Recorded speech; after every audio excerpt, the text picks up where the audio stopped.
क्या आपको कहानियां और ऑडियो बुक्स पसंद हैं? तो जुड़िए नॉवल एक्सप्लेनर से, जहां हर कहानी खास बनती है। अब समय की कमी नहीं, कभी भी कहीं भी कहानियां सुने। कौन सी कहानी सुनना चाहते हैं? कमेंट में नाम लिखें। कुछ कहानियां 18 प्लस दर्शकों के लिए हो सकती हैं। कृपया इन्हें ईयरफोन लगाकर सुनें। अभी सब्सक्राइब करें। अध्याय 179, एक समुद्री मानचित्र। यूनक्सियाओं ने मेज पर अपना चाय का प्याला थपथपाया और उपहास किया। क्या आप मुझे मूर्ख समझते हैं? समुद्र असीम है और भूमि के पास के समुद्री जानवर अधिकतम दूसरे स्तर के हैं। चौथे स्तर के समुद्री जानवर को खोजने के लिए हमें कम से कम 1000 मील बाहर जाने की जरूरत है, लेकिन हमारे पास कोई समुद्री नक्शा नहीं है। अगर हमने ऐसा किया भी तो यह केवल हमें चारों ओर नेविगेट करने में मदद करेगा और विशाल पानी में चौथे स्तर के जहरीले समुद्री जानवर को नहीं ढूंढ पाएगा। इसका जिक्र ही नहीं किया जा रहा है। कुछ उच्च स्तरीय प्राणियों से टकराने और खुद के मारे जाने की संभावना बहुत अधिक है।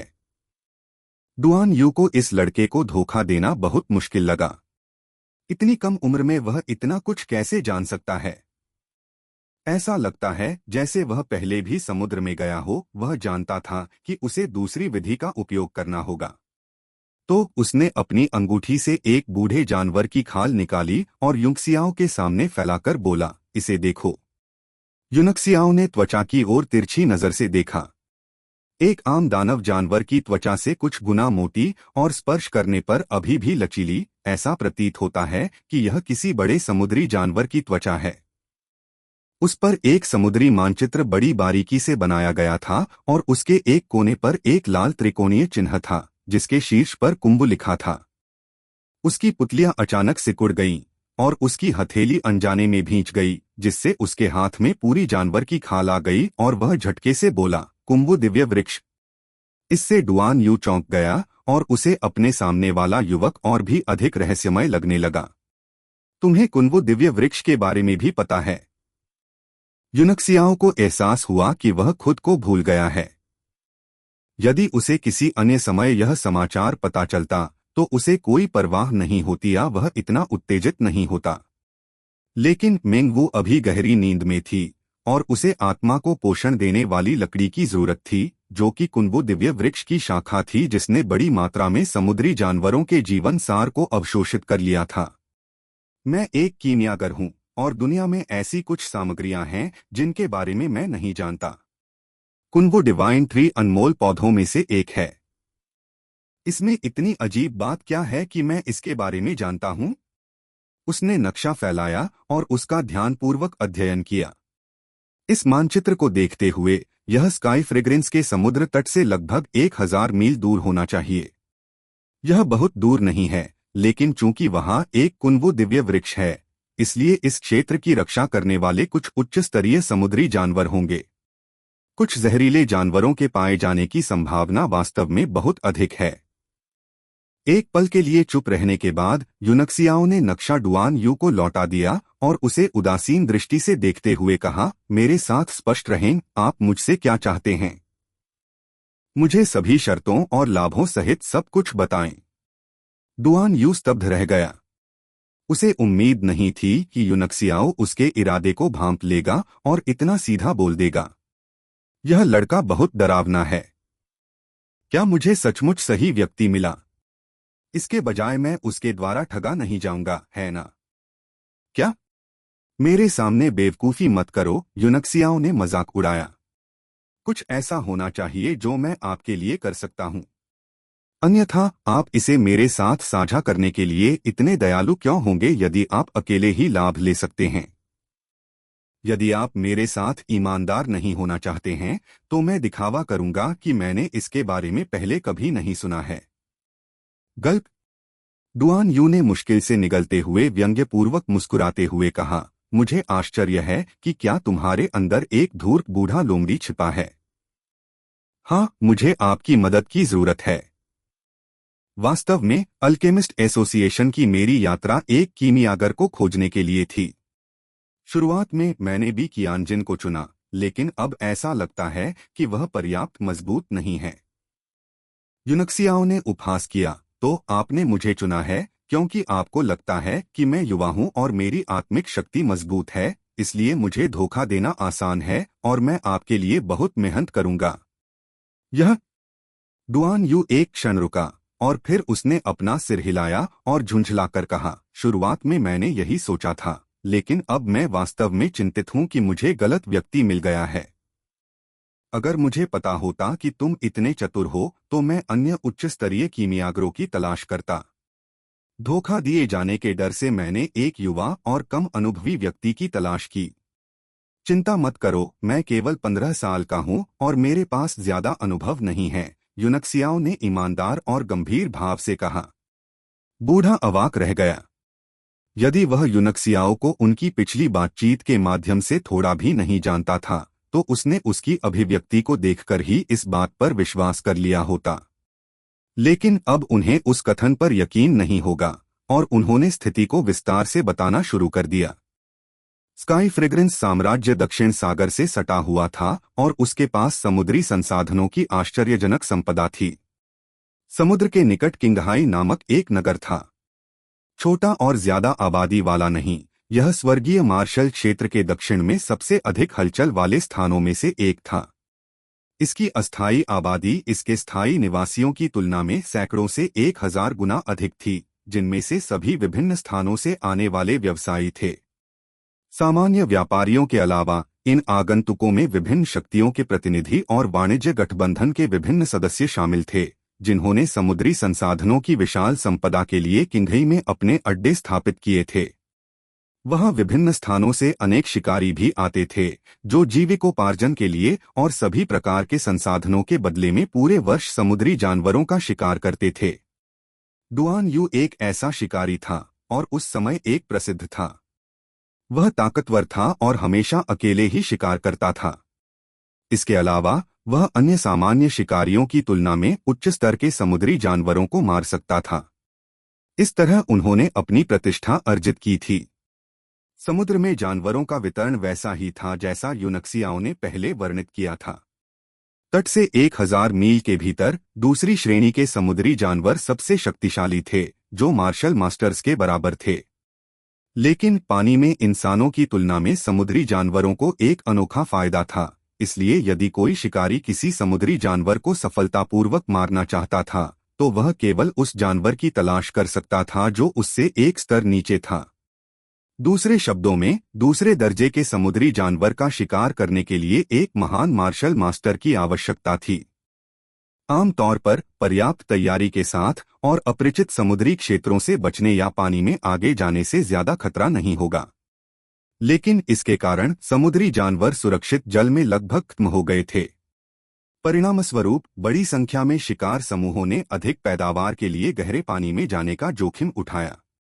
इसकी वजह से लोगों की मौत हो गई थी, लेकिन चूंकि उपज इतनी आकर्षक थी, इसलिए कई समूहों ने फिर भी जोखिम उठाया।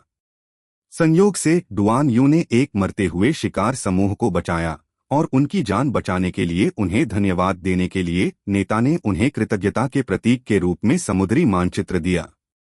पहले तो उसने इसे दिल पर नहीं लिया, लेकिन जितना अधिक उसने इसे देखा उतना ही अधिक चौंक गया, क्योंकि उसने पाया कि यह एक इंद्रधनुषी कोहरे का समुद्री मानचित्र था। तथाकथित इंद्रधनुषी कोहरा समुद्र में एक बहुत ही अजीब घटना थी।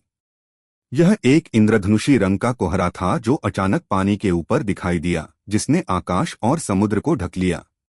इसके भीतर दृश्यता बेहद कम थी और दिव्य भावना भी बहुत दूर तक नहीं जा सकती थी।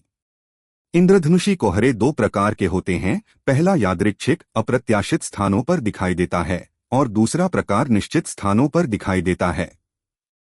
उनमें केवल एक ही समानता थी कि एक बार जब इंद्रधनुषी कोहरा दिखाई देता था तो समुद्री क्षेत्र अब पहले जैसा नहीं रहता था। कोहरा एक अंतरिक्ष सुरंग प्रभाव पैदा कर सकता है, जो इसमें प्रवेश करने वालों को दूसरे अज्ञात समुद्री क्षेत्र में ले जाएगा। एक यादृच्छिक रूप से उत्पन्न इंद्रधनुषी कोहरा एक यादृच्छिक समुद्री क्षेत्र की ओर ले जाएगा, जबकि एक निश्चित इंद्रधनुषी कोहरा एक निश्चित समुद्री क्षेत्र की ओर ले जाएगा। इसलिए एक निश्चित इंद्रधनुषी कोहरे में महान अन्वेषण मूल्य था और इसे खजाने की तिजोरी के रूप में माना जाता था। इसने एक निश्चित इंद्रधनुषी कोहरे से चिह्नित एक समुद्री मानचित्र को एक अमूल्य खजाना बना दिया, जो इतना कीमती था कि उसकी कीमत नहीं आंकी जा सकती। चारों समुद्र विशाल थे, जमीन से कम कई गुना बड़े। एक औसत योद्धा के लिए उन सभी का दौरा करना असंभव था, भले ही उसने अपना पूरा जीवन इसे हासिल करने की कोशिश में बिताया हो, जबकि समुद्र के शाही कबीले अपने अधिकार क्षेत्र के तहत आने वाले क्षेत्रों के सभी विवरण नहीं जानते होंगे। इसलिए इंद्रधनुषी कोहरे के समुद्री मानचित्र का मालिक होना एक स्वतंत्र खाना भूमि होने जैसा था। इसका मूल्य बिल्कुल आश्चर्यजनक था। बेशक इसके साथ आने वाला जोखिम भी बहुत बड़ा था, क्योंकि अगर यह कुछ उच्च स्तरीय समुद्री जानवरों के निवास स्थान की ओर ले जाता तो यह एक त्रासदी होती। जब उसने सुनना समाप्त कर लिया तो यूनक्सियाओं को तुरंत पता चल गया कि डुआन यू को उससे क्या चाहिए। आमतौर पर जहां इंद्रधनुषी कोहरा उत्पन्न होता था, वहां गुलाबी क्रिस्टल धूल नामक एक पदार्थ होता था। इसका रंग हल्का गुलाबी था, कोई गंध नहीं थी और यह कोहरे के भीतर बिखरा हुआ था। धूल जहरीली नहीं थी, लेकिन अगर कोई व्यक्ति इसे सांस के साथ अंदर लेता है तो वह मतिभ्रम का शिकार हो जाता है और अंततः समुद्र में मर जाता है। इसे प्रिमोर्डियल क्यूई के साथ तितर-बितर नहीं किया जा सकता था और इसे दूर करने का एकमात्र तरीका मजबूत आत्मिक शक्ति थी। यूनक्सियाओं ने चाय का एक घूंट लिया और इत्मीनान से कहा, तुम्हें चाहिए कि मैं तुम्हारे लिए गुलाबी क्रिस्टल की धूल बिखेर दूं। यह सुनकर डुआन यू, जो अपने होठों को गीला करने के लिए चाय की चुस्की ले रहा था, ने एक कौर थूक दिया और जोर से खांसने लगा। वह अपनी ही छाती पर हाथ मारता रहा और उसकी आंखें सदमे से भर गईं। आप? वह एकदम सदमे में था। क्या आप वास्तव में केवल 15 वर्ष के हैं? यहाँ तक कि समुद्र में पूरे वर्ष शिकार करने वाले शिकारी भी गुलाबी क्रिस्टल धूल के बारे में नहीं जानते होंगे और केवल एक निश्चित स्तर के विशेषज्ञ ही इसके अस्तित्व के बारे में जानते हैं। आप केवल 15 वर्ष के हैं, लेकिन आप पहले से ही एक तीसरी श्रेणी के कीमियागर और एक सितारा महान मार्शल मास्टर हैं और ऐसा लगता है कि आप सब कुछ जानते हैं। मुझे बताएं, किस शक्ति ने आप जैसे राक्षस को विकसित किया है? अगर भविष्य में मेरे बेटे और पोते होंगे तो मैं उन्हें वहां विकसित करने के लिए भेजूंगा। यूनक्सियाओ मुस्कुराया और कुछ नहीं कहा। वास्तव में वह न केवल इंद्रधनुषी कोहरे के बारे में जानता था, बल्कि उसने पहले भी इसका अनुभव किया था।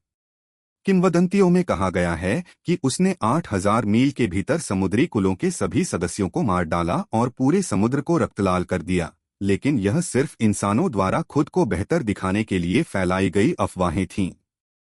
सच तो यह था कि समुद्री कबीलों ने 8000 मील तक उसका पीछा किया था। हालांकि उसने रास्ते में उनमें से अनगिनत लोगों को मार डाला और समुद्र के एक बड़े हिस्से को रक्तलाल कर दिया।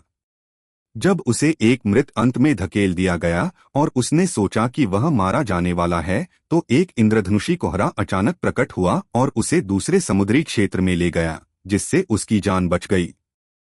हाँ, वह एक शक्तिशाली योद्धा था, लेकिन भले ही स्वर्ग और पृथ्वी पावर चार्ट के सभी शीर्ष 10 विशेषज्ञ एक ही समय में वहां मौजूद थे, वे भी समुद्री कुलों के हजारों विशेषज्ञों द्वारा मारे जाएंगे, जिनमें से सैकड़ों मार्शल संप्रभु के रूप में मजबूत थे। उसके बाद 4 समुद्रों का सामान्य संप्रभु वो परिवार उसे ढूंढने में विफल रहा और शाही समुद्री कुलों के दबाव में उसने पवित्र क्षेत्र को घेरने के लिए हजारों विशेषज्ञों को लाया। लेकिन डिवाइन सिटी ने भी उनसे लड़ने की हिम्मत नहीं की और युद्धविराम का बोर्ड लगा दिया। महीनों तक घेराबंदी करने के बाद भी कोई फायदा नहीं हुआ, तब जाकर समुद्री कबीले वहां से चले गए। अध्याय 180 ए 50 से 50 विभाजन। जब यूनक्सियाओं ने सोचा कि उन वर्षों में क्या हुआ था, तो उसे लगा कि तब से एक जीवन बीत गया है। उन्होंने मुस्कुराते हुए कहा, आप स्काई फ्रेग्रेंस एम्पायर के एक शिकारी हैं, लेकिन आप मदद मांगने के लिए फायरक्रो एम्पायर के अल्केमिस्ट एसोसिएशन में आए थे और आप केवल युवा, अनुभवहीन कीमियागरों की तलाश करते हैं। यह देखा जा सकता है कि आप बहुत सतर्क और संदिग्ध व्यक्ति हैं। अगर मैं आपके साथ काम करता हूं, तो मुझे डर है कि आप मुझे निगल जाएंगे। व्यंग्यपूर्ण मुस्कान के साथ डुआन यू ने कहा, दुनिया एक खतरनाक जगह है। आप जानते हैं कि इस समुद्री मानचित्र की कीमत कितनी है? मैं किसी बहुत चतुर व्यक्ति के साथ काम करने की हिम्मत नहीं करता। वास्तव में मुझे पहले से ही आपको पाकर पछतावा होने लगा है। मुझे पूरी तरह से निगल जाने का डर होना चाहिए। यूनक्सियाओं ने मानचित्र को देखा और अपने होंठ चाटे। इसकी कीमत से उन्हें कोई सरोकार नहीं था। उसके लिए जो चीज मायने रखती थी वह कुनवो दिव्य वृक्ष और एक समुद्री जानवर का जहरीला खून था। चाहे कुछ भी हो, उसे ये दोनों तो मिलने ही चाहिए। सर डुआन, आप बहुत विनम्र हैं। आप एक सात सितारा मार्शल ग्रैंड मास्टर हैं और मैं सिर्फ एक सितारा महान मार्शल मास्टर हूं, तो आपको मुझसे क्यों डरना चाहिए? आप आसानी से मुझे एक उंगली से मार सकते हैं। मुझे डरने वाला होना चाहिए। अब मुझे बताओ, हम एक साथ कैसे काम करते हैं और पुरस्कार कैसे विभाजित होंगे? डुआन यू ने एक क्षण सोचा और फिर उसने गहरी आवाज में कहा, चूंकि आप गुलाबी क्रिस्टल धूल के बारे में जानते हैं, इसलिए आपको इसकी शक्ति के बारे में पता होना चाहिए। पहली बात जो मुझे जानने की जरूरत है वह यह है कि आप कितने आश्वस्त हैं कि आप इस चीज को फैला सकते हैं। यूनक्सियाओ मुस्कुराया और उसके चेहरे पर आत्मविश्वास का भाव आया और उसने मेज पर अपनी तर्जनी उंगली घुमाई और कहा, अगर यह केवल 2 लोगों के लिए पारित होने के लिए है तो मुझे 100% यकीन है। 100%? डुआन यू अचंभित रह गया। यदि वह बात किसी और ने कही हो तो उसे विश्वास नहीं होगा, लेकिन चूंकि यूनक्सियाओ को गुलाबी क्रिस्टल धूल के बारे में पता था, इसलिए उसे इसके बारे में कुछ समझ होनी चाहिए, और इसका मतलब है कि उसकी 100% बात संभवतः सटीक थी। मैं विश्वास नहीं कर सकता कि आपकी आत्मिक शक्ति इतनी मजबूत है। उसने थोड़ा सिर हिलाया और कहा, यह अच्छा है। हम इंद्रधनुषी कोहरे से गुजरने के बाद एक साथ आगे बढ़ेंगे और जो कुछ भी हमें मिलेगा हम 20 से 80 के रूप में विभाजित हो जाएंगे। 20 से 80? आपका मतलब यह नहीं है कि आप 80 लेते हैं और मैं 20 लेता हूं, है ना? और क्या? मैं एक साथ सितारा मार्शल ग्रैंड मास्टर हूं और आप सिर्फ एक सितारा महान मार्शल मास्टर हैं, तो निश्चित रूप से मैं 80 लेता हूं और आप 20 लेते हैं। यह मत भूलो कि तुम्हें 1 वर्ष तक मेरी सेवा करनी होगी। भले ही मैं तुम्हारे साथ काम करने से इनकार कर दूं और वहां अकेले जाऊं, फिर भी तुम्हें मेरे साथ चलना होगा और मेरे आदेशों को सुनना होगा। आप? ठीक है, 30 से 70। आप इससे अधिक नहीं मांग सकते। आखिरकार यह समुद्री मानचित्र मेरा है और सबसे अधिक संभावना है कि समय आने पर मैं ही सबसे अधिक योगदान दूंगा। सबसे अधिक संभावना? आप आय को किसी ऐसी चीज के आधार पर वितरित करते हैं जो घटित हो सकती है या नहीं हो सकती है। यदि आप मेरी स्थिति में होते तो क्या आप इसे स्वीकार करते? अगर यह मैं नहीं होता तो क्या आप होते? मैं 40 से 60 के बंटवारे के लिए कभी सहमत नहीं होऊंगा। फिर गुलाबी क्रिस्टलीय धूल को स्वयं बिखेरें। आपको याद न दिलाने के लिए मुझे दोष न दें, उस चीज की थोड़ी सी भी सांस आपके दिमाग को पूरी तरह से पंगु बना देगी। कुछ समुद्री जानवरों द्वारा उत्सर्जित होने के लिए तैयार रहें। ठीक है, 40 से 60। अरे, मेरा दिल दुख रहा है। डुआन यू ने अपनी छाती को एक हाथ से पकड़ लिया और एक दर्दनाक और अनिच्छुक दृष्टि से यूनक्सियाओं को घूरकर देखा। मुस्कुराते हुए यूनक्सियाओं ने अपने लिए एक और कप चाय डाली और शांति से बोलने से पहले एक घूंट लिया। मैं तुम्हें 2 विकल्प देता हूँ। पहला 50 से 50 का विभाजन है और दूसरा यह है कि तुम मुझे कुनवो दिव्य वृक्ष 2 और चौथे स्तर के जहरीले समुद्री जानवर को मारने में मेरी मदद करो और बाकी चीजें तुम्हारी हैं। एक चुने। बिल्कुल नहीं। डुआन यू उछल पड़ा और गुस्से में बोला, बहुत दूर मत जाओ लड़के। तुम्हें अपने सपनों में केवल 50 से 50 का विभाजन मिलेगा। जहां तक कुनवो डिवाइन ट्री की बात है, यह एक कीमती पौधा है और इसका मूल्य मापने के लिए बहुत महत्वपूर्ण है, जो मुझे लगता है कि 9वें स्तर की सामग्री से कम नहीं है। हालांकि मैं एक समुद्री जानवर को मारने में तुम्हारी मदद कर सकता हूं। अगर मैं तुम्हारे लिए 2 को मार दूं और बाकी सब कुछ मेरा हो जाएगा तो कैसा रहेगा? पिताजी, यूनक्सियाओं ने अपना चाय का कप नीचे रखा और ठंडे स्वर में कहा, ऐसा लगता है कि आप मेरे साथ काम करने के प्रति ईमानदार नहीं हैं। मैं ईमानदार नहीं हूँ, डुआन यू ने अपनी आंखें घुमाई और झुंझलाकर कहा। अगर हम 50 से 50 में विभाजित हो गए तो मुझे बहुत बड़ा नुकसान होगा, लेकिन अगर मैं तुम्हें कुनवो दिव्य वृक्ष देता हूँ, एक बार जब हम समुद्री क्षेत्र में पहुँचेंगे और दिव्य वृक्ष के अलावा कुछ नहीं मिलेगा, तो मुझे समुद्र में कूदना होगा और डूबना होगा। यूनक्सियाओ ने मुस्कुराते हुए कहा, व्यवसाय में किसी को नुकसान सहने में सक्षम होना चाहिए। कभी कभी नुकसान आशीर्वाद होता है। मत भूलो, अब आप मेरी सेवा में हैं, इसलिए आपको 50 से 50 का बंटवारा देना सबसे अच्छी पेशकश है जो मैं दे सकता हूं। डुआन यू अपने सिर पर थप्पड़ मारता रहा। मूर्ख, तुमने इस लड़के से शर्त क्यों लगाई? तुमने अपने आप को एक जाल में फंसा लिया है। ओह, उसके गंभीर चेहरे को देखते हुए यूनक्सियाओ ने कहा, कैसी शर्त? आइए पहले अप्रिय को रास्ते से हटा दें। मैं उन शर्तों से सहमत नहीं होऊंगा जैसे आपको पहले चुनने दें। डुआन यू को अपना सिर चकराता हुआ महसूस हुआ। वह सचमुच समझ नहीं पा रहा था कि एक 15 साल का लड़का इतना होशियार क्यों हो सकता है। मुझे याद है कि जब मैं उसकी उम्र में था तो मेरे दिमाग में केवल लड़कियों को पकड़ने की बात चलती थी। उसने व्यंग्यपूर्ण मुस्कान के साथ अपना सिर हिलाया और कहा, मेरी हालत यह है। अगर आपके पास एक दिन ताकत और क्षमता है तो मैं चाहता हूं कि आप मेरे लिए एक यूनिवर्सल गोल्डन पिल तैयार करें। यूनक्सियाओ की पुतलियां सिकुड़ गईं। डुआन यू का फिर से अध्ययन करते समय उसकी आंखें चमक उठीं और तभी उसने हल्के से सिर हिलाया और बोला, ठीक है, मैं तुमसे वादा करता हूं। वास्तव में डुआन यू बहुत खुश था और वह इतना उत्साहित था कि वह खुद को लगभग भूल ही गया था। लेकिन फिर उन्होंने संदेह से पूछा, क्या आप जानते हैं कि यूनिवर्सल गोल्डन पिल क्या है? उसे डर था कि यूनक्सियाओ को इस औषधीय गोली के बारे में पता नहीं था और वह सिर्फ एक आकस्मिक वादा कर रहा था। आखिरकार यह कोई औषधीय गोली नहीं थी जिससे वह अपने वर्तमान स्तर पर संपर्क कर सके। डुआन यू को डर था कि समय आने पर यूनक्सियाओ यह बहाना बनाकर अपने ही शब्दों से पीछे हट जाएगा कि उसे औषधीय गोली के बारे में कुछ नहीं पता था।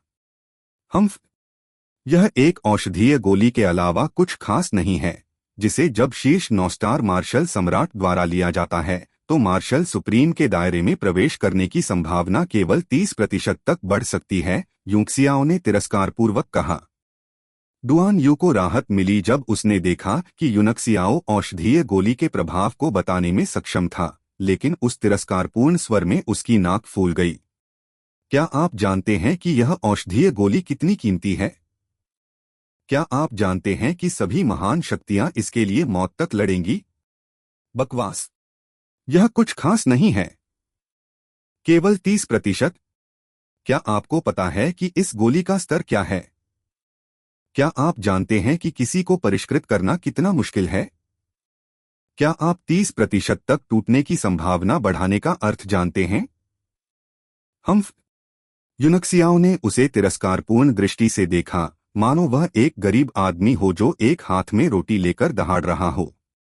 फिर उन्होंने धीरे से फुसफुसाया और अपनी आंखें बंद कर लीं और कहा, एक यूनिवर्सल गोल्डन पिल 8वें स्तर की औषधीय गोली है। इसके 3 मुख्य तत्व खोखले शिकार दांत, रॉक स्नेक घास और रक्तहीन फीनिक्स हैं। इसके अलावा टूटे हुए ड्रैगन रेत 9वें स्तर की सामग्री और 1720 पूरक सामग्री हैं। इसे परिष्कृत करने के लिए 12 अलग अलग सरणियों और 360,000 मंत्रों की आवश्यकता होती है। कीमियागर को न केवल 8वें स्तर की आत्मा शक्ति की आवश्यकता होती है, जो कि न्यूनतम है आवश्यकता है, लेकिन 3 7वीं स्तरीय स्पिरिट कायाकल्प गोलियां भी, ताकि जरूरत पड़ने पर उसकी आत्मिक शक्ति को फिर से पूरा किया जा सके। अन्यथा 8वीं स्तरीय कीमिया सुप्रीम भी किसी को सफलतापूर्वक परिष्कृत नहीं कर सकती है। चायखाना अजीब तरह से शांत था। जैसे ही यूनक्सियाओ ने चायदानी के ढक्कन को नीचे रखा, चीनी मिट्टी की आवाज के अलावा कोई अन्य आवाज नहीं थी। डुआन यू पूरी तरह से डरा हुआ लग रहा था, जैसे कि वह एक मम्मी में बदल गया हो, वहां खाली बैठा हो और बिना हिलेडुले बैठा हो। यूनक्सियाओ द्वारा चाय के कुछ घूंट लेने और चाय की पत्तियां बदलने के बाद ही वह थोड़ा होश में आया। हाँ, हाँ, डुआन यू ने एक हाथ से अपने सिर पर थप्पड़ मारा और दूसरे हाथ से यूनक्सियाओ की ओर इशारा करते हुए कहा, नकली, यह नकली होना चाहिए। आप बकवास कर रहे होंगे। आप वास्तव में मजाकिया हैं, लड़के। आप 8वें स्तर की औषधीय गोली का नुस्खा नहीं जान सकते और इसे लापरवाही से नहीं कह सकते। क्या आपको लगता है कि आप सी ऑफ सोल फॉर्मेशन के बुजुर्गों में से एक हैं? हाँ हाँ। हालांकि वह आश्वस्त नहीं लग रहा था, लेकिन उसकी कठोर अभिव्यक्ति और हैरान नजर से पता चला कि उसे अपने दिल में इस पर पूरा विश्वास था। यूनक्सियाओ ने अपनी भौहें थोड़ी सी टेढ़ी करीं और मन ही मन मुस्कुराया, इस तथ्य से आश्चर्यचकित हुआ कि बूढ़े व्यक्ति ने कई बार अपनी पहचान का सटीक अनुमान लगाया था। उसकी 15 वर्षीय लड़के की उपस्थिति के नीचे वास्तव में एक मार्शल संप्रभु की आत्मा थी, और वह वास्तव में अपने पिछले जीवन में आत्मा गठन के सागर का एक सम्माननीय बुजुर्ग था। चाय के सेट को व्यवस्थित ढंग से व्यवस्थित करते हुए वह मुस्कुराया और कहा, चलो अब चलते हैं। मुझे कुछ बहुत महत्वपूर्ण काम करना है, इसलिए मैं ज्यादा समय बर्बाद नहीं कर सकता।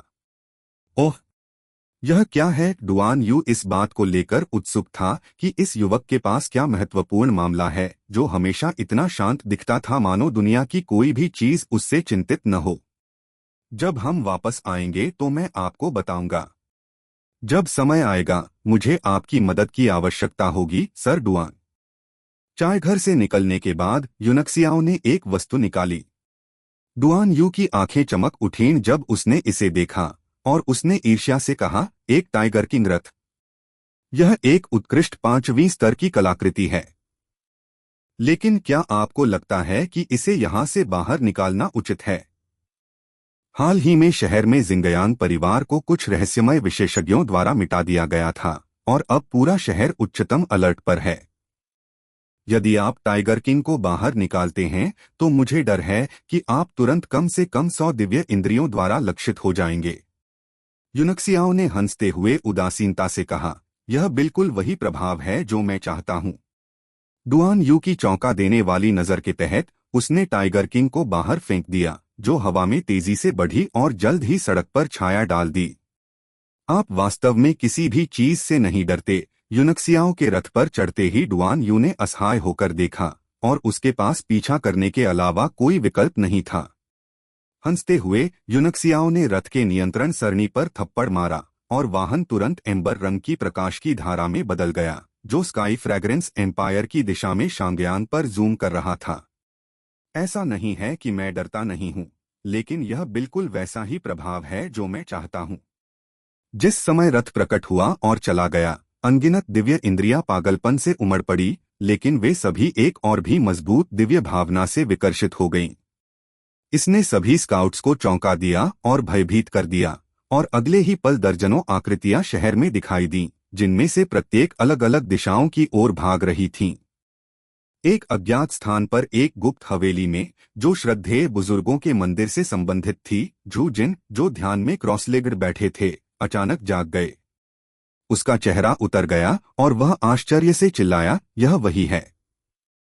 अगले ही पल वह जमीन से सैकड़ों मीटर ऊपर सीधे आकाश में दिखाई दिया और एम्बर रंग की रोशनी की धारा को क्षितिज में गायब होते देख गुस्से से चिल्लाने लगा। उसे समझ नहीं आ रहा था कि उसे इसका पीछा करना चाहिए या नहीं। कुछ देर तक उसे एकटक देखते रहने के बाद वह उदास होकर मुड़ा और चला गया। जल्द ही श्रद्धेय बुजुर्गों के मंदिर से श्राप की आवाजें सुनी जा सकती थीं। किसी अन्य व्यक्ति ने आवाज उठाने की हिम्मत नहीं की और कुछ मिनटों के बाद गालियां शांत हो गईं। अध्याय 181 किंगहाई टाउन। अनुवादक एंडलेस फैंटेसी अनुवाद संपादक एंडलेस फैंटेसी अनुवाद। यूनक्सियाओ का उद्देश्य शांगयान में विभिन्न शक्तियों का ध्यान भटकाना और यानवू को अधिक समय देना था। वह अहंकारी था, लेकिन आखिरकार वह मूर्ख नहीं था। यानवू की वर्तमान ताकत फायरक्रो साम्राज्य की किसी भी शक्ति से लड़ने के लिए पर्याप्त नहीं थी।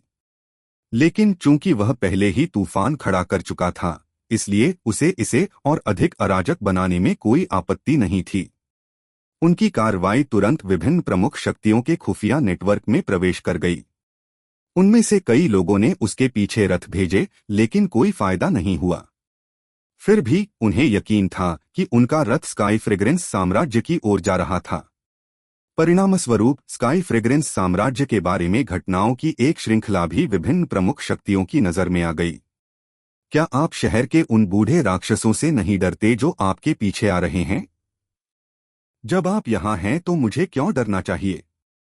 लेकिन वे बूढ़े राक्षस सभी मार्शल सम्राट हैं। आप उन्हें थोड़ी देर के लिए मेरे पास रख सकते हैं और टाइगर किंग की गति के साथ यह मेरे भागने के लिए पर्याप्त से अधिक है। फूकर रथ आकाश में तेजी से दौड़ा और जल्द ही स्काई फ्रेग्रेंस साम्राज्य के क्षेत्र में प्रवेश कर गया। हेवनली मार्शल रियलम के दक्षिण में 3 साम्राज्यों में से स्काई फ्रेग्रेंस सबसे मजबूत था और इसके आधे से अधिक योद्धा किंघई में थे। हालांकि यह एक शहर था, किंघई वास्तव में किसी भी सामान्य शहर से बड़ा था जिसमें कम से कम दसियों लाख लोग रहते थे। इसकी समृद्धि वास्तव में साम्राज्य में किसी से पीछे नहीं थी। दूर से बड़ी संख्या में होवर रथ पहले से ही शहर में रुके हुए देखे जा सकते थे। यह ऐसा नजारा था जो किसी अन्य शहर में नहीं मिल सका। उनमें से अधिकांश ब्लू वुल्व्स थे, लेकिन कई टाइगर किंग्स भी थे। आकाश में कुछ बड़े रथ भी मंडरा रहे थे। उनमें से एक प्राचीन भारी कलाकृतियों की आभा निकल रही थी और उनकी सतहों पर कुछ विशाल सरणी उकेरी गई थीं, जो देखने में फीकी और शानदार चमक रही थीं। वे कोई और नहीं बल्कि ब्लू लुअन्स थे, 6ठे स्तर के होवर रथ। यूनक्सियाओ कुछ हद तक हैरान था। हालांकि 6ठे स्तर का रथ 5वें स्तर के रथ से केवल 1 स्तर ऊंचा होता था, लेकिन उनके बीच का अंतर जमीन आसमान जैसा था। अधिक सटीक होने के लिए 6ठे स्तर का ब्लू लुआन रथ पहले से ही एक युद्धपोत स्तर का अस्तित्व था। यहां तक कि 6ठे स्तर के रसायनज्ञ भी इसे अकेले परिष्कृत नहीं कर सकते थे और इसे कम से कम 5 6ठे स्तर के रसायनज्ञों के संयुक्त प्रयासों से ही पूरा किया जाना संभव था। लेकिन स्वर्गीय मार्शल क्षेत्र के दक्षिणी भाग में किस शक्ति के पास 5 या अधिक 6ठे स्तर के कीमियागर थे? यहां तक कि क्षेत्र के अन्य 3 हिस्सों में भी 6ठे स्तर के युद्धपोत बहुत दुर्लभ थे। हे क्या आंखें खोल देने वाली बात है ना लड़के? जब डुआन यू ने यूनक्सियाओ का चौंका देने वाला रूप देखा तो वह खुशी से झूम उठा। चूंकि वह अब तक उत्तरार्ध को जानता था, यूनक्सियाओ इतना शांत और स्थिर था जैसे कि ऐसा कुछ भी नहीं था जो उसे चिंतित कर सके। वह लंबे समय से दूसरे को कड़ी टक्कर देना चाहता था। आंखें खोलने वाला यूनक्सियाओ ने उपहास करते हुए कहा, मैं इस बात से हैरान था कि ये 6ठे स्तर के युद्धपोत कितने घटिया तरीके से बनाए गए हैं। यह पहली बार है जब मुझे पता है कि ब्लू लुआन युद्धपोत को इतने बेकार मानक में बनाया जा सकता है। Please subscribe the novel explainer channel. आप डुआन यू बहुत गुस्से में था। पहले उन्हें ये युद्धपोत भी पसंद नहीं थे और इसकी बड़ी वजह ये थी कि उनके पास ये युद्धपोत नहीं थे। लेकिन अब वह स्पष्ट रूप से बाड़ के दूसरी तरफ खड़ा था। तुम्हें कुछ नहीं पता बेटा, उसने तपाक से कहा। क्या आप जानते हैं कि यहाँ केवल 2 ब्लू लुआन युद्धपोत किसके हैं? बायां वाला थाउजेंड क्रेंसकोर्ट का है और ऐसा कहा जाता है कि उन्होंने इसे प्राइमर्डियल स्टोन्स की खगोलीय आकृति के साथ सी ऑफ सोल फॉर्मेशन से प्राप्त किया था। आपको थाउजेंड क्रेंसकोर्ट के बारे में पता होना चाहिए, है ना? स्काई फ्रेग्रेंस साम्राज्य में इसकी स्थिति फायरक्रो में जूटियन संप्रदाय के बराबर है। दाईं ओर वाले के लिए यह तारामंडल संप्रदाय के स्वामित्व में है। पूर्व, क्या आपने इसके बारे में पहले सुना है?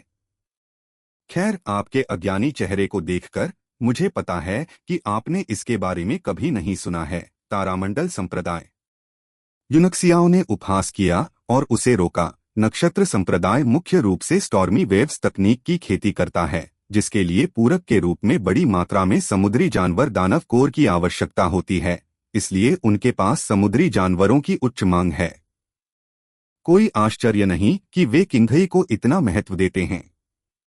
लेकिन मुझे जो पता है उसके अनुसार उनकी मुख्य ताकत अभी भी पूर्वी सागर के स्काइबिस शहर में केंद्रित है, जो कि स्वर्गीय में सबसे प्रचुर समुद्री जानवरों का स्थान है, मार्शल कॉन्टिनेंट। और उनके संप्रदाय के नेता लॉर्ड कॉन्स्टेलेशन छोटी लड़कियों से प्यार करते हैं जो 13 या 14 साल की हैं और कुंवारी होनी चाहिए, और अगर वह हर दिन कुछ को नहीं चोदते हैं तो उन्हें नींद नहीं आती है। अपने अनोखे शौक के लिए कॉन्स्टेलेशन संप्रदाय ने जानबूझकर छोटी लड़कियों को रखने के लिए एक महल का निर्माण किया था।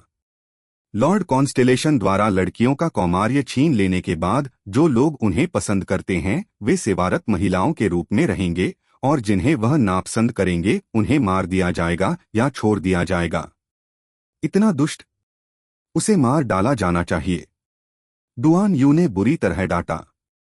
वह नहीं जानता था कि तारामंडल संप्रदाय को समुद्री जानवरों की आवश्यकता क्यों है।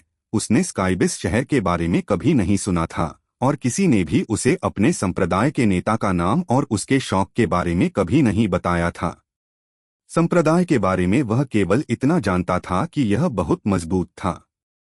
यूनक्सियाओ द्वारा बाधित किए जाने के बाद उसे कहने के लिए एक शब्द नहीं मिला, इसलिए उसने निगल लिया और झुंझलाहट से कहा, मुझे विश्वास नहीं है कि आप इस दुनिया में सब कुछ जानते हैं। यूनक्सियाओ ने विजयी भाव से हंसते हुए कहा, ऐसी बहुत सी चीजें हैं जो मैं नहीं जानता, लेकिन वे सभी आपकी समझ से परे हैं। हाँ, बुद्धि की तुलना मुझसे करके आप केवल अपने लिए मुसीबतें ला रहे हैं।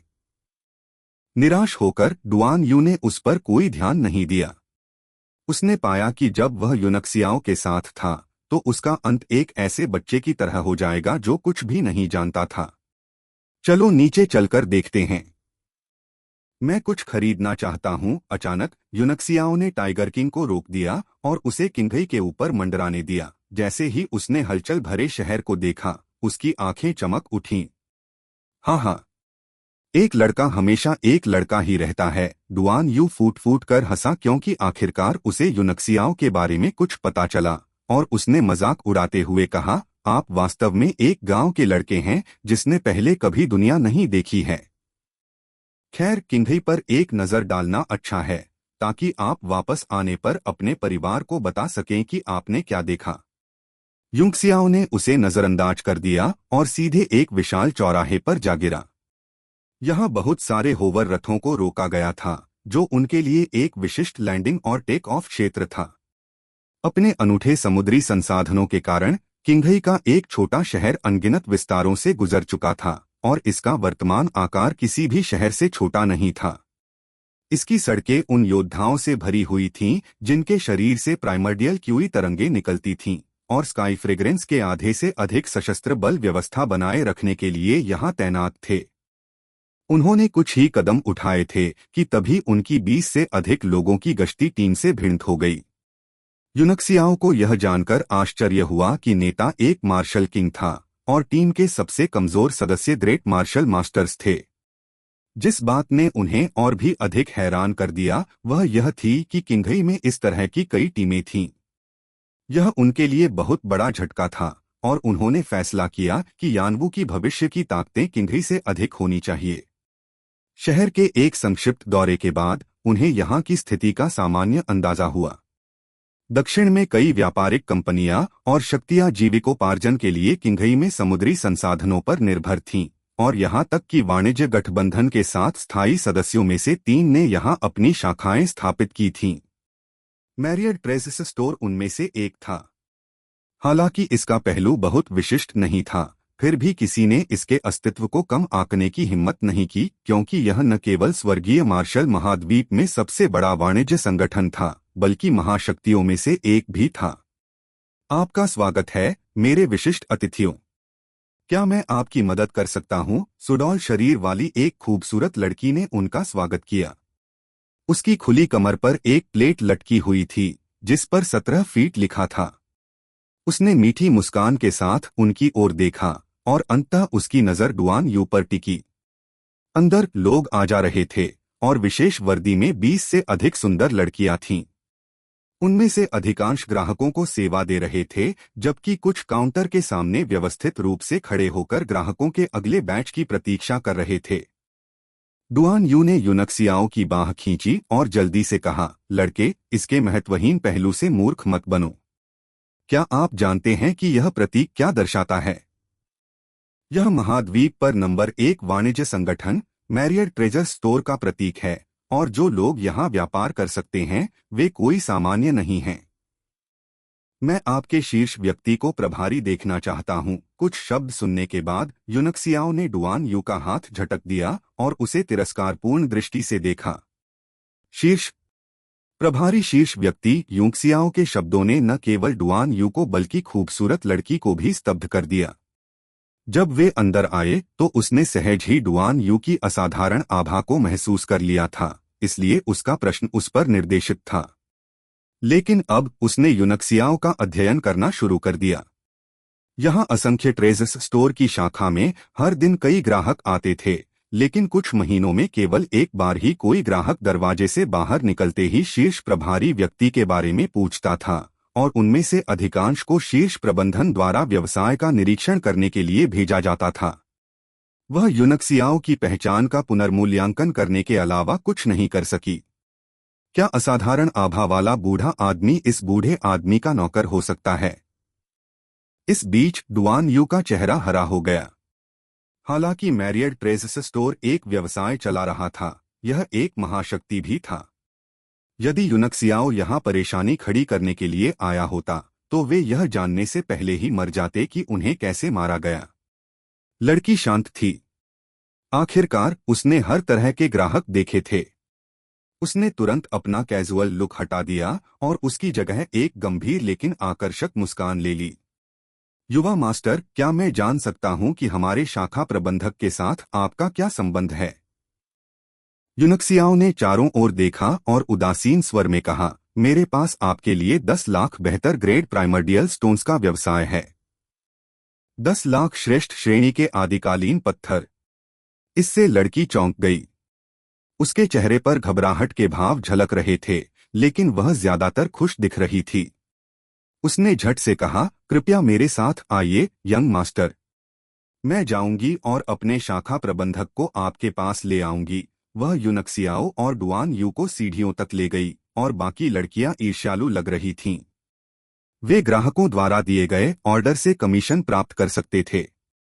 यदि 10 लाख बेहतर श्रेणी के प्रिमोर्डियल स्टोन्स का ऑर्डर पूरा हो जाता है तो कमीशन लड़की को जल्दी और आराम से सेवानिवृत्त होने देने के लिए पर्याप्त होगा। उन्हें एक लग्जरी मीटिंग रूम में लाने के बाद लड़की झुक गई और शाखा प्रबंधक को सूचित करने के लिए जल्दी से निकल गई। डुआन यू बेहद घबरा गया जब उसने युनक्सियाओ को दीवारों पर लगी पेंटिंग्स की प्रशंसा करते देखा। अरे मूर्ख बनाना बंद करो। क्या तुम गंभीर हो? यदि नहीं तो अभी भी दौड़ने का समय है। शांत हो जाओ। बेशक मैं गंभीर हूं। अन्यथा तुम्हें क्या लगता है कि मैं यहाँ कितनी जिंदगियों में समस्याएं पैदा करूंगा? युनक्सियाओ ने उसे तिरस्कारपूर्ण दृष्टि से देखा। तभी डुआन यू को राहत महसूस हुई। वह बहुत लंबे समय से किंघई में था और वह स्वाभाविक रूप से इन शक्तियों के पीछे की भयावहता को जानता था। कुछ क्षण बाद उन्होंने दरवाजे से एक तेज आवाज सुनी, आपका स्वागत है मेरे विशिष्ट अतिथियों। कृपया मुझे आपके पास जल्दी न आने के लिए क्षमा करें। एक बूढ़ा आदमी बड़ी मुस्कुराहट के साथ अंदर आया। वह जो लंबा लबादा पहने हुए था वह मैरियड ट्रेजर्स स्टोर के प्रभारी व्यक्ति की विशिष्ट पोशाक थी। पहले वाली लड़की उसके पीछे बड़ी उत्सुकता से चल रही थी। मैं कांगशुन हूँ, मैरियड ट्रेजर्स स्टोर की किंघई शाखा का प्रबंधक। क्या मैं आपके नाम जान सकता हूँ? अध्याय 182 1 मिलियन आदिम पत्थर का व्यवसाय। अनुवादक एंडलेस फैंटेसी अनुवाद संपादक एंडलेस फैंटेसी अनुवाद। यू कांगशुन ने कुछ देर के लिए डुआन यू पर नजर डाली और बाद में उसकी नजर युनक्सियाओ पर पड़ी। उसने लड़की से उन दोनों के बारे में सुना था और उसे भी विश्वास था कि युनक्सियाओ मास्टर था जबकि मार्शल ग्रैंड मास्टर सिर्फ एक परिचारक था। दक्षिण में किसी के लिए एक परिचारक के रूप में मार्शल ग्रैंड मास्टर का होना दुर्लभ था, इसलिए उसका रवैया सम्मानजनक हो गया। मेरा नाम ली युनक्सियाओ है। मैनेजर आप मुझे यंग मास्टर यूं कह सकते हैं, युनक्सियाओ ने मुस्कुराते हुए कहा। इसी बीच उसकी आंखों में आश्चर्य की झलक दिखी। मैंने मैनेजर यू से मार्शल ग्रैंड मास्टर बनने की उम्मीद नहीं की थी। आमतौर पर केवल साम्राज्यों की राजधानियों में शाखाओं की अध्यक्षता मार्शल ग्रैंड मास्टर्स द्वारा की जाती थी। उदाहरण के लिए फायरक्रो एम्पायर की शाखा की देखरेख 2 मार्शल ग्रैंड मास्टर्स द्वारा की जाती थी। किंगहाई स्काई फ्रेग्रेंस साम्राज्य का एक शहर मात्र था। इससे पता चलता है कि यहाँ की स्थिति वाकई बहुत जटिल थी। यू कंगशुन हंसे और जल्दी से कहा, यह भाग्य का एक झटका था कि मैं एक सितारा मार्शल ग्रैंड मास्टर बनने में कामयाब रहा, लेकिन मुझे लगता है कि मैं अपने पूरे जीवन के लिए इस स्तर पर रुक जाऊंगा। यहाँ इस महान व्यक्ति की तुलना में हमारे बीच का अंतर मोमबत्ती की रोशनी और सूरज के बीच का अंतर है। वह डुआन यू के साधना आधार का बिल्कुल भी पता नहीं लगा सका, लेकिन छिपी हुई आभा ने उसे एक बेहद खतरनाक एहसास दिया, जो कम से कम उससे अधिक मजबूत था। जियाओया, जाओ और मेरे लिए मेरे संग्रह की सबसे अच्छी चाय ले आओ। इसके बारे में जल्दी करो। लड़की झुककर कमरे से बाहर चली गई और जल्द ही चाय का सेट लेकर लौट आई। कृपया मेरी हजारों साल पुरानी गहरे समुद्र की काली चाय का प्रयास करें। यह दक्षिण सागर में हजारों मील गहरे समुद्र में पैदा की जाती है और इसे सोने के सिक्कों से नहीं बल्कि केवल प्राइमर्डियल पत्थरों से खरीदा जा सकता है। हालांकि इसकी आपूर्ति हमेशा कम रहती है। यू कांगशुन के चेहरे पर गर्व का भाव था। यदि यूनक्सियाओं की प्रतिष्ठित स्थिति नहीं होती तो वह उनका मनोरंजन करने के लिए इतनी कीमती चाय नहीं निकालता। जियाओया ने उन्हें अपनी बनाई हुई चाय के कप सौंपे। मुस्कुराते हुए यूनक्सियाओं ने एक घूंट लिया और प्रशंसा करते हुए उसकी आंखें तुरंत चमक उठीं। टस्क टस्क, कई साल हो गए जब मैंने इतनी उत्कृष्ट चाय का स्वाद चखा। किंगहाई वास्तव में एक उपजाऊ भूमि है और प्रबंधक आप वास्तव में जानते हैं कि जीवन का आनंद कैसे लेना है। आप कांगशुन बस मुस्कुराए और हल्के से उसकी चाय फूंकी। शाखा प्रबंधक के पद के लिए लड़ने के लिए उन्होंने बहुत खर्च किया था, लेकिन पिछले कुछ वर्षों में उन्होंने यह सब पहले ही कर लिया था। आप मेरी चापलूसी कर रहे हैं, यंग मास्टर यू। भ्रष्टाचार से मुक्त इस भूमि की रक्षा करना और ईमानदारी से कहें तो हर दिन कड़ी मेहनत करना कोई आनंद नहीं है। खैर, क्या मैं जान सकता हूं कि यंग मास्टर यू किस व्यवसाय के बारे में बात करना चाहते हैं? क्या यह वास्तव में 10 लाख बेहतर ग्रेड प्राइमर्डियल स्टोन्स के लायक है? हालांकि किंगहाई उत्पादों में समृद्ध था और अक्सर बड़े लेन देन होते थे, लेकिन 10 लाख से बेहतर श्रेणी के प्रिमोर्डियल पत्थरों के मूल्य का एक पत्थर मिलना बेहद दुर्लभ था। यूनक्सियाओं ने अपना चाय का कप नीचे रखते हुए मुस्कुराया और इत्मीनान से कहा, यह कुछ खास नहीं है। मैं बस उन चीजों का एक बैच उधार लेना चाहता हूं जिनकी कीमत मैरियट ट्रेजर स्टोर से 10 लाख बेहतर ग्रेड प्राइमर्डियल स्टोन्स के बराबर है। कमरे में सन्नाटा छा गया। बजना। जियाओया के हाथ में चायदानी का ढक्कन जमीन पर गिर गया और टुकड़ों में बिखर गया। उल्टी उल्टी। यू कांगशुन और डुआन यू दोनों ने एक ही समय में अपने मुंह में चाय उगल दी। इससे पहले कि वे हिंसक रूप से खांसने लगे, उनके चेहरे लाल हो गए क्योंकि वे अपनी छाती पर जोर से पीटते रहे। टकराना। अगले ही पल यू कांगशुन का चेहरा गुस्से से नीला हो गया और उसने मेज पर मुक्का मारा। जब उसने कहा, यंग मास्टर यू, आप कितने विनोदी हैं, तो उसकी आंखें ठंडी हो गईं। डुआन यू पूरी तरह से गूंगा हो गया था। तो 10 लाख का कारोबार दूसरों से 10 लाख उधार लेने जैसा हो जाता है। जैसे ही यू कांगशुन की आवाज धीमी हुई, कुछ आभाओं को बाहर हिलते हुए स्पष्ट रूप से महसूस किया जा सकता था। कम से कम दर्जनों लोगों ने कमरे को घेर लिया था और हवा में एक फीकी जानलेवा आभा फैलने लगी थी। जैसा कि कहा जाता है, जीवन में 4 त्रासदियां आईं, जिनमें से एक दूसरी जगह एक पुराने दोस्त से मिलना था जो आपसे पैसे उधार लेना चाहता था। जब पैसे उधार लेने की बात आती है तो दोस्त भी पीछे हट जाते हैं, अजनबियों की तो बात ही छोड़िए। डुआन यू बहुत गुस्से में था। मुझे इस धूर्त लड़के पर विश्वास नहीं करना चाहिए था। ऐसा नहीं लगता कि उसके पास बात करने का कोई काम है। मैं इस बार उसकी वजह से मुसीबत में हूं। हाँ हाँ, आप बहुत अधीर हैं मैनेजर यू। बैठ जाओ और धीरे धीरे बात करो और इतनी बढ़िया चाय को ठंडा मत होने दो। यह बर्बाद हो जाएगी। यूंगसियाओं ने अकेले ही चाय पी जैसे कोई देख नहीं रहा हो। एक पल रुकने के बाद जियाओया ने जल्दी से टूटे हुए ढक्कन को हटा दिया और उसकी जगह बिल्कुल नया ढक्कन लगा दिया। उसकी आंखें गहरी कड़वाहट से भर गईं, क्योंकि उसे भी अपना कमीशन धुएं में उड़ता हुआ दिखाई दे रहा था। आप कंगशुन का चेहरा टिमटिमा रहा था। ऐसा लगता है कि उसका हौसला बढ़ गया है।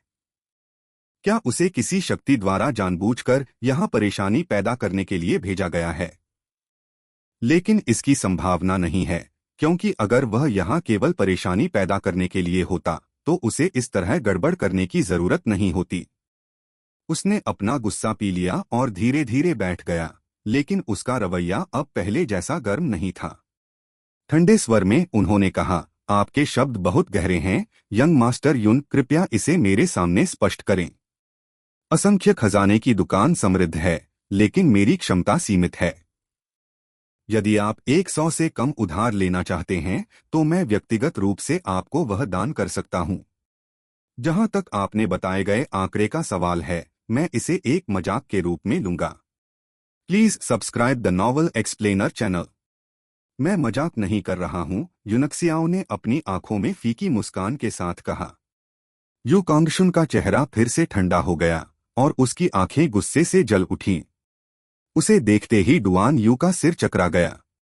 उसने जल्दी जल्दी आसपास के विशेषज्ञों की ताकत का आकलन करना शुरू कर दिया और तय कर लिया था कि एक बार स्थिति खराब होने पर वह बलपूर्वक भाग जाएगा। Please subscribe the novel explainer channel. इस बीच यूनक्सियाओ ने अपनी रिंग से एक पदक निकाला और उसे फेंक दिया। मैं इस पदक की विश्वसनीयता के साथ कितना उधार ले सकता हूं? मेज पर एक अति सुंदर छोटा स्वर्ण पदक घूम रहा था। इसकी सतह पर जटिल पैटर्न उकेरे गए थे जो फीके और भव्य रूप से चमक रहे थे। यह सम्मानित अतिथि कार्ड था जो यिन झाओयांग ने उन्हें दिया था। आप कंगशुन की पुतलियां संकुचित हो गईं। उन्होंने स्वर्ण पदक उठाया और कुछ देर तक उसकी जांच की। यह वास्तविक था।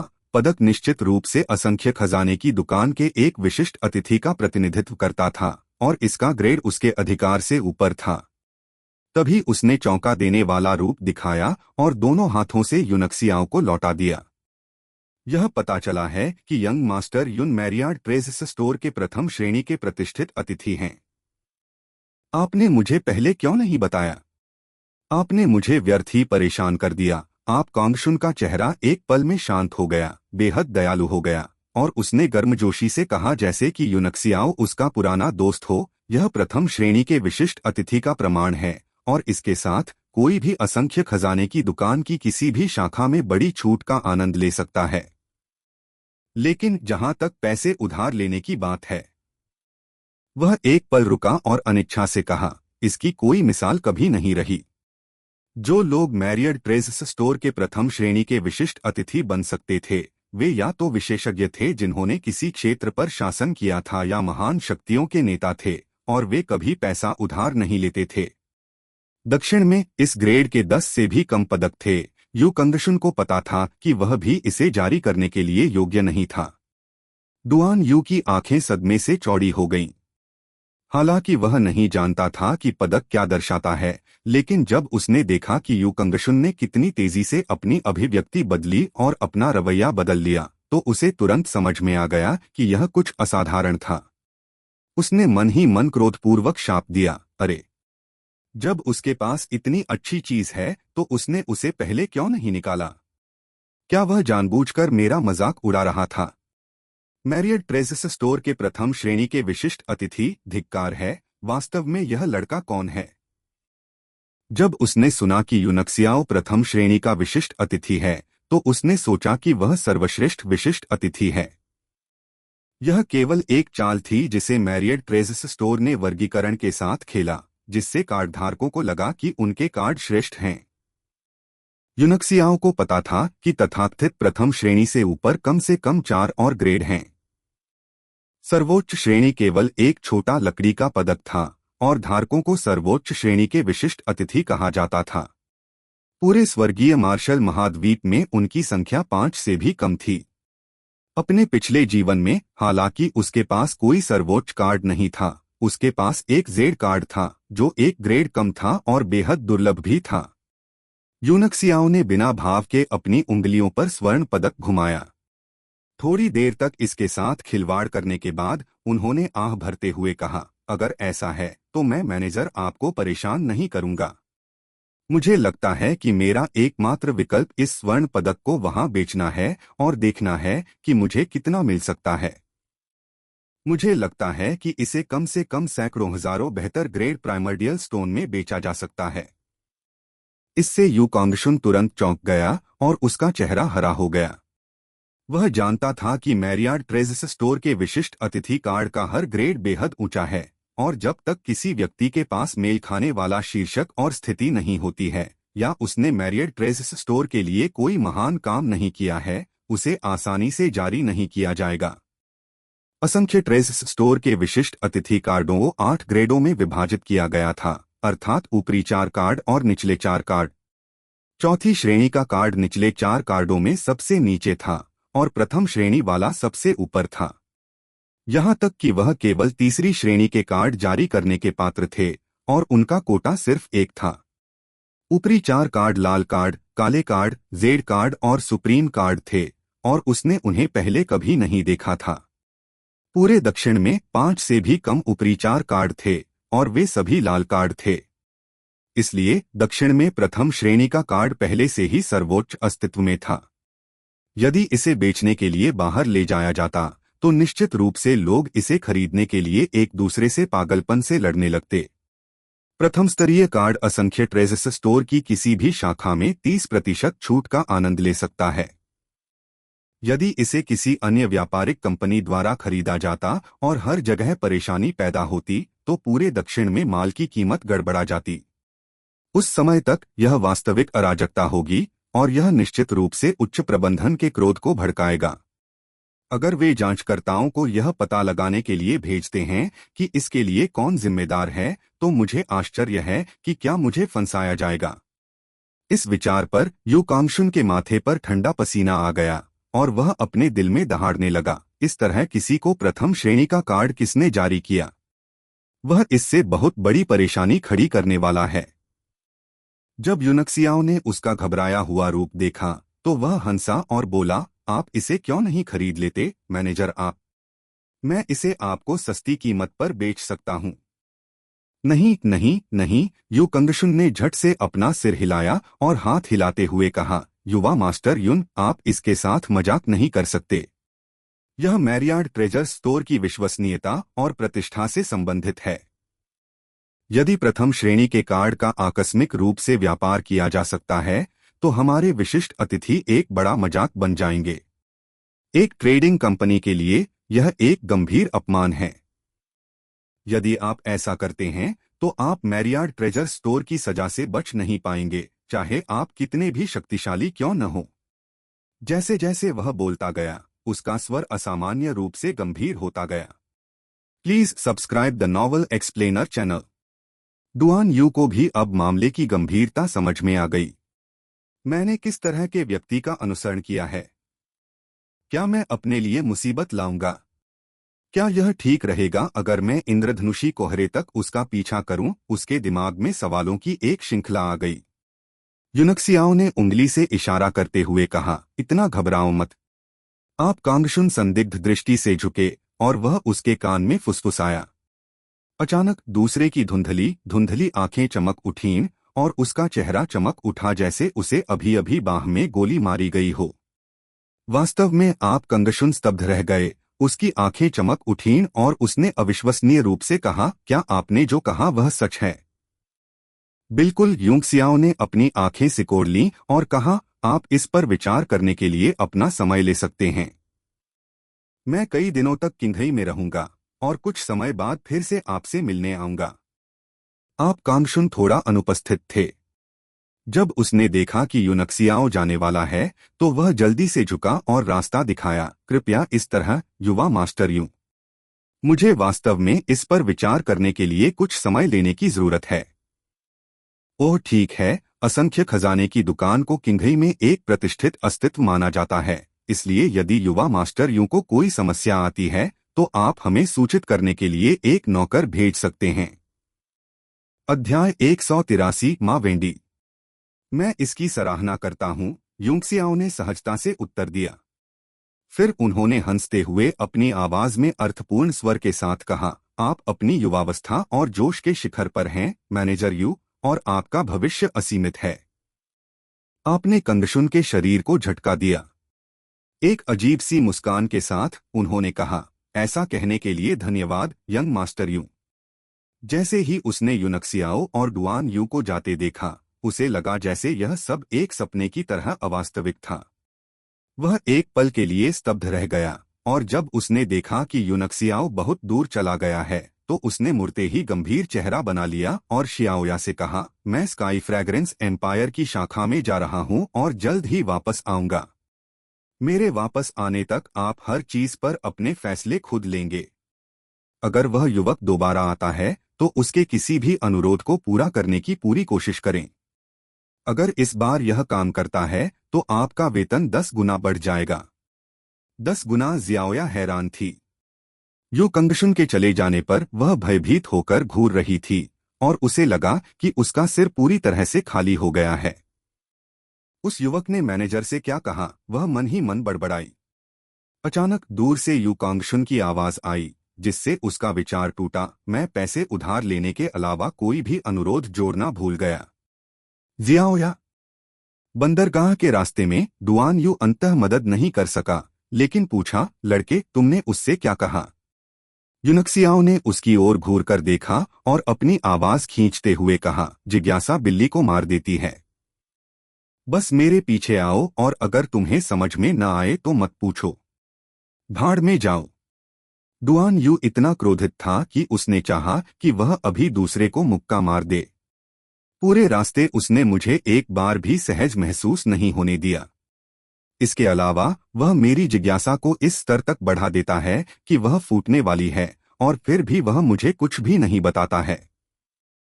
धिक्कार है। लिटिल यू, आप इस जगह से परिचित हैं, इसलिए आगे बढ़े। जब वे बंदरगाह पर पहुंचे तो यूनक्सियाओ ने कई योद्धाओं को आते जाते देखा। प्रत्येक के चेहरे पर अलग अलग भाव थे, जैसे कि वे किसी गीले बाजार में हों। समुद्र शांत और हवा रहित था, और आकाश बादल रहित था। हाँ, तो तुम्हें मुझसे मदद की जरूरत है ना? डुआन यू उत्साहित था, जैसे उसे अभी अभी बाह में एक गोली दी गई हो। वह मुस्कुराया और अपना सिर ऊंचा रखते हुए आगे की ओर चला गया। ऐसा लगता है कि डुआन यू ने किंघई में अपना काफी नाम कमा लिया है। बहुत से लोग डर के मारे उसकी ओर देखने लगे, और जब उन्होंने उसे देखा तो दूर हट गए। जितना अधिक ऐसा हुआ, उसे उतना ही अधिक प्रभावशाली महसूस हुआ। अंत में वह यूनक्सियाओ के सामने दिखावा कर सका। सीनियर डुआन, अचानक एक आवाज ने आश्चर्य से पुकारा। चेहरे पर मुस्कान बिखरी हुई थी। रेशम पहने एक अधेड़ उम्र के व्यक्ति ने तेजी से आगे बढ़ते हुए डुआन यू की ओर देखा और झुक गया। मैंने पिछले कुछ दिनों से सीनियर डुआन को नहीं देखा है, और मैंने तुम्हें खोजने के लिए अपने आदमी भी भेजे थे। डुआन यू उस आदमी की ओर मुड़ा और उसने भौहें सिकोड़कर पूछा, माँ वेंडी, तुम मुझसे क्या चाहती हो? यह माँ वेंडी फ्लाइंग स्वॉर्ड संप्रदाय का शिष्य था, जो स्काई फ्रेग्रेंस साम्राज्य की प्रमुख शक्तियों में से एक था। उसने अपने दिन किंघई के बारे में इधर उधर घूमते हुए बिताए और चालाकी से लाभ हासिल करने के हर मौके का फायदा उठाने का शौकीन था। बेशक यह किसी बड़ी चीज के बारे में है। माँ वेंडी ने यूनक्सियाओ पर नजर डाली। एक सितारा महान मार्शल मास्टर के साधना आधार ने उन्हें बाद के अस्तित्व की उपेक्षा करने पर मजबूर कर दिया। अपने चेहरे पर एक रहस्यपूर्ण भाव के साथ उन्होंने डुआन यू की बाह पकड़ ली और कहा, हाल ही में मुझे एक अच्छी चीज मिली और मैंने एक बड़ा ऑपरेशन आयोजित करने की योजना बनाई। मुझे आश्चर्य है कि क्या सीनियर डुआन भाग लेने में रुचि रखता है। दिलचस्पी नहीं है। डुआन यू ने अपना हाथ हटा दिया और बिना किसी हिचकिचाहट के अस्वीकार कर दिया। तथाकथित अच्छी चीज एक दुर्लभ समुद्री जानवर का जिक्र कर रही थी। आमतौर पर जब शिकारियों का सामना ऊंचे स्तर के समुद्री जानवरों से होता था, तो वे उसका शिकार करने के लिए लोगों का एक समूह इकट्ठा करते थे। बेशक प्रस्थान से पहले लाभों पर सहमति होगी। माँ वेंडी एक पल रुकी और फिर जल्दी से बोली, ओह, मुझे इतनी जल्दी अस्वीकार मत करो। वरिष्ठ डुआन, आप एक प्रसिद्ध शिकारी हैं, और आपको हमेशा सभी प्रकार के बड़े पैमाने पर शिकार में देखा गया है। मैं निश्चित रूप से इस बार आपको कोई नुकसान नहीं होने दूंगा। मैंने तुमसे कहा था, मुझे कोई दिलचस्पी नहीं है। मुझे इन दिनों अकेले अभिनय से प्यार हो गया है। रास्ते से हट जाओ, मैं अब समुद्र में जा रहा हूँ। इंद्रधनुषी कोहरे में खजाना ढूंढने की व्याकुलता के कारण उसका किसी बड़े पैमाने पर शिकार में भाग लेने का मूड नहीं था। यह आपकी शैली नहीं है, सीनियर। इस बार हम जिस समुद्री जानवर का शिकार करने जा रहे हैं वह छठे स्तर का है। माँ वेडी ने अपनी आवाज धीमी की और कहा, उसकी आंखों में उत्साह की झलक झलक रही थी। छठी श्रेणी। डुआन यू अचंभित हो गया और उसने भयभीत होकर कहा, तुम मौत की तलाश में हो। यह कौन सा समुद्री जानवर है? तुम्हारे साथ और कौन शामिल होगा? छठी श्रेणी का समुद्री जानवर एक मानव मार्शल ग्रैंड मास्टर के बराबर था। हालांकि चूंकि यह समुद्र में था, केवल एक मार्शल सम्राट ही इसका मुकाबला कर सकता था। एक अकेले योद्धा के रूप में डुआन यू हमेशा किंघई में अकेले ही अभिनय करते रहे थे, लेकिन उन्हें इस तरह के बड़े पैमाने के शिकार में भी भाग लेना पसंद था, क्योंकि कमाई बहुत अधिक थी। जब उसने सुना कि यह छठे दर्जे का समुद्री जानवर है तो उसकी दिलचस्पी तुरंत जाग गई। है माँ वेंडी ने विजयी भाव से मुस्कुराते हुए अपनी आवाज धीमी की और कहा, कोल्डक्रो पैलेस के लॉर्ड कोल्डक्रो, फोरस्क्वेयर लाइब्रेरी से शी होंगकाई, टाइगर स्लेयर संप्रदाय से यान फेयू, सीटू जिंग और उनकी पत्नी, और मैं। अगर सीनियर हमारे साथ जुड़ रहे हैं तो हमारी टीम में 7 लोग होंगे। ओह, आप 7 स्टार्स एरे का उपयोग करने की योजना बना रहे हैं, है ना? इन लोगों और एरे के साथ यह एक कोशिश के लायक है। यह कौन सा समुद्री जानवर है? डुआन यू बड़बड़ाया। माँ वेंडी का चेहरा थोड़ा गंभीर हो गया जब उन्होंने कहा, ए पर्पल 9 नियोनेट फ्लड ड्रैगन। क्या तुम पागल हो? डुआन यू का चेहरा उतर गया और उसकी आंखें भय से भर गईं जब उसने कहा, तुम्हें वह चीज कहाँ मिली? यह 7वें स्तर का अस्तित्व है। उसके पीछे खड़े युंगसियाओं की पुतलियां अचानक सिकुड़ गईं। जैसे ही उसने पूछा, उसकी आंखें चमक उठीं। क्या यह एक किशोर पर्पल 9 नियोनेट फ्लड ड्रैगन है? एह, तुम्हें कैसे पता? माँ वेंडी ने यूनक्सियाओं को कुछ हद तक आश्चर्यचकित कर दिया और अनुमोदन करते हुए कहा, हाँ, यह बिल्कुल किशोर है। अन्यथा हम इसे निशाना बनाने की हिम्मत नहीं करेंगे, चाहे हम कितने भी साहसी क्यों न हों। उन्होंने डुआन यू से आग्रह करना जारी रखा, यह एक अत्यंत दुर्लभ अवसर है। इसके बारे में सोचो, जानवर के पास केवल छठे स्तर के समुद्री जानवर की ताकत है, लेकिन इसका हर हिस्सा 7वें स्तर के समुद्री जानवर के बराबर है और कुछ उससे भी अधिक। यदि आप इस बार चूक गए तो आपको फिर से इतना अच्छा भाग्य कहाँ मिलेगा? डुआन यू थोड़ा हिल गया और उसका चेहरा झिझकने लगा। यूनक्सियाओं ने धीरे से कहा, अफवाह है कि पर्पल 9 नियोनेट फ्लड ड्रैगन में प्राचीन ट्रू ड्रैगन का खून है। जब युवा होते हैं तो वे छठे स्तर के होते हैं और जब वे वयस्क हो जाते हैं तो वे स्वचालित रूप से 7वें स्तर पर विकसित हो जाते हैं। यदि वे 500 से अधिक वर्षों तक जीवित रह सकते हैं तो वे आगे 8वें स्तर तक विकसित हो सकते हैं। एक पर्पल 9 नियोनेट फ्लड ड्रैगन जो 1000 साल तक जीवित रहता है, वह 9वें स्तर को भी तोड़ सकता है। उसके बाद यदि वह स्वर्गीय क्लेश का अनुभव कर सकता है तो वह कर सकता है। एक ड्रैगन के रूप में विकसित हो जाओ, प्राचीन सच्चे ड्रैगन के खून को बहाल करो और 10 दुनियाओं के दायरे में कदम रखो। यह सुनने के बाद माँ वेंडी एक क्षण के लिए स्तब्ध रह गईं। वह इन चीजों के बारे में भी नहीं जानता था और वह केवल इतना जानता था कि पर्पल 9 नियोनेट फ्लड ड्रैगन आमतौर पर 7वीं श्रेणी के समुद्री जानवर थे और वे दुर्लभ थे। इसके बाद ही उन्होंने यूनक्सियाओं का गंभीरता से अध्ययन करना शुरू किया। छोटे भाई, जब आप इतना कुछ जानते हैं तो आपको एक असाधारण परिवार से होना चाहिए, है ना? उसने आश्चर्य से कहा। वह यूनक्सियाओं से पूछ रहा था, लेकिन उसकी आंखें डुआन यू को देख रही थीं। उन्होंने अनुमान लगाया कि यूनक्सियाओ डुआन यू का शिष्य था। डुआन यू ने नाराजगी से कहा, मैं उसके परिवार के बारे में कुछ नहीं जानता, आप खुद ही उससे पूछ लें। माँ वेंडी अचंभित रह गईं। उसने यूनक्सियाओं को एक बार फिर आश्चर्यचकित होकर देखा और फिर उस पर कोई ध्यान नहीं दिया। इसके बजाय उन्होंने डुआन यू से उत्साहपूर्वक कहा, सीनियर, क्या आप इस बार हमारे साथ जुड़ना चाहते हैं? डुआन यू को लुभाया गया। पर्पल 9 नियोनेट फ्लड ड्रैगन इतना दुर्लभ था कि अगर वह इस बार इसे छोड़ देता तो शायद उसे अपने जीवन में कोई दूसरा ड्रैगन नहीं मिलता। किसी किशोर छठी श्रेणी के ड्रैगन की तो बात ही छोड़ दें। वह मुड़ा और यूनक्सियाओ पर नजर डाली और आंखों से उसकी राय पूछी। विवर्ण माँ वेंडी द्वारा पकड़ा गया था और इससे वह तुरंत चौंक गया और उसकी आंखों में संदेह भर गया। यूनक्सियाओ ने हल्के से कहा, पर्पल 9 नियोनेट फ्लड ड्रैगन का खून जहरीला होता है जिसकी मुझे बिल्कुल जरूरत है। लेकिन इसके मारे जाने के बाद लूट का बंटवारा कैसे होगा? माँ वेंडी ने डुआन यू की ओर देखा और उसके चेहरे पर प्रश्नवाचक भाव देखा, इसलिए उसने अपने दिल में संदेह को दबा दिया और कहा, लूट को 8 शेयरों में विभाजित किया जाएगा। मैं 2 शेयर लूंगा और आप में से प्रत्येक एक लेगा। इसके अलावा मैं हर किसी को 50,000 बेहतर ग्रेड प्राइमर्डियल स्टोन्स का भुगतान करूंगा। आप क्या सोचते हैं, वरिष्ठ? यह विधि अपेक्षाकृत सामान्य थी। आमतौर पर आयोजक को एक अतिरिक्त हिस्सा मिल सकता है और वह अन्य प्रतिभागियों को कुछ प्राइमर्डियल स्टोन्स से मुआवजा देगा। विभाजन आयोजक द्वारा किया जाएगा, लेकिन वह विभाजन की निष्पक्षता की गारंटी देने वाला अंतिम व्यक्ति होगा। जहां तक शेयरों को चुनने के क्रम की बात है, कुछ ने इसे योगदान के आधार पर किया और कुछ ने खेती के आधार के स्तर के आधार पर अधिकांश बाद वाले के साथ किया गया। किसी भी स्थिति में जब तक आयोजक ही अंतिम स्थान पर होता, किसी को कोई आपत्ति नहीं होती।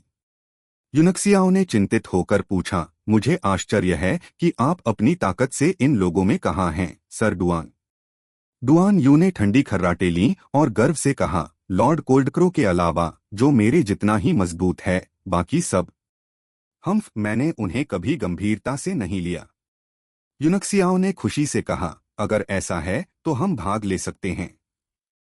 वैसे भी हमारा मामला भाग्य पर निर्भर करता है, इसलिए हम जल्दी में नहीं हैं। इंद्रधनुषी कोहरा दिखने का समय अनियमित था। यदि वे भाग्यशाली होते तो आते ही उनका सामना हो जाता, अन्यथा उन्हें कुछ साल या दशकों तक इंतजार करना पड़ सकता है। हाँ, बहुत बढ़िया। मैं आपके साथ जुड़ूंगा और देखूंगा कि वास्तव में यह प्रसिद्ध पर्पल 9 नियोनेट फ्लड ड्रैगन क्या है। डुआन यू बहुत खुश था। वह एक अनुभवी शिकारी था, इसलिए इस तरह का एक दुर्लभ समुद्री जानवर जिसे मारना उसकी क्षमता में था, उसके प्रति गहरा आकर्षण था। माँ वेंडी के चेहरे पर एक चौंका देने वाला भाव आया और उन्होंने एक बार फिर यूनक्सियाओ का अध्ययन किया। डुआन यू एक प्रसिद्ध मार्शल ग्रैंड मास्टर था और कई शक्तियां उसे भर्ती करने में विफल रही थीं। लेकिन अब उन्होंने एक युवक की बात मान ली। यदि यूनक्सियाओ उनका शिष्य नहीं होता तो क्या वह उनका नाजायज पुत्र हो सकता था? वह बहुत छोटा है, लेकिन वह पहले से ही एक सितारा महान मार्शल मास्टर है। इसकी बहुत संभावना है कि वह सीनियर डुआन का नाजायज बेटा है। माँ वेंडी ने अपने दिल में फैसला किया। साथ ही वह बेहद खुश भी हुए। डुआन यू हमेशा अकेला रहता था। उन्होंने अपनी प्राथमिकताओं के अनुसार काम किया और बिना किसी बड़े लाभ के उन्हें आमंत्रित करना बहुत कठिन था। लेकिन चूंकि अब उसका एक नाजायज बेटा है, इसलिए इस युवक के माध्यम से उसकी सहायता प्राप्त करना बहुत आसान होगा। एक लड़के को नियंत्रित करना हमेशा आसान होता था क्योंकि उसे बहुत अधिक अनुभव नहीं होता था। बहुत बढ़िया। कृपया मेरे साथ आएं, सीनियर। बाकी लोग लंबे समय से इंतजार कर रहे हैं। शुरू में मैंने सोचा था कि अगर मैं आपको नहीं ढूंढ सका तो मैं आपकी जगह एक यादृच्छिक मार्शल ग्रैंडमास्टर को ले लूंगा। लेकिन मुझे यह कहना ही होगा कि हमारा मिलना तय था। माँ वेडी ने इशारा किया और प्रसन्न दिखी। डुआन यू ने एक संतुष्ट मुस्कान दिखाई, जैसे कि उसे यूनक्सियाओ के सामने दिखावा करने का बहुत आनंद आया हो। शायद उसे बहुत लंबे समय तक दबाया गया था। वे तीनों तेजी से बंदरगाह पर कहीं की ओर भागे। जल्द ही एक उत्कृष्ट और शानदार ढंग से सजाए गए टाइगर किंग रथ को मध्य हवा में मंडराते हुए देखा जा सकता था। इसकी सतह पर एक विशाल उड़ने वाली तलवार की नक्काशी की गई थी जो फ्लाइंग स्वॉर्ड संप्रदाय का प्रतीक थी। वे हवा में उछले और प्रकाश की 3 किरणों में बदल गए और सीधे रथ में उड़ गए। इस बीच माँ वेंडी तेज आवाज में चिल्लाई, यह समुद्र में जाने का समय है।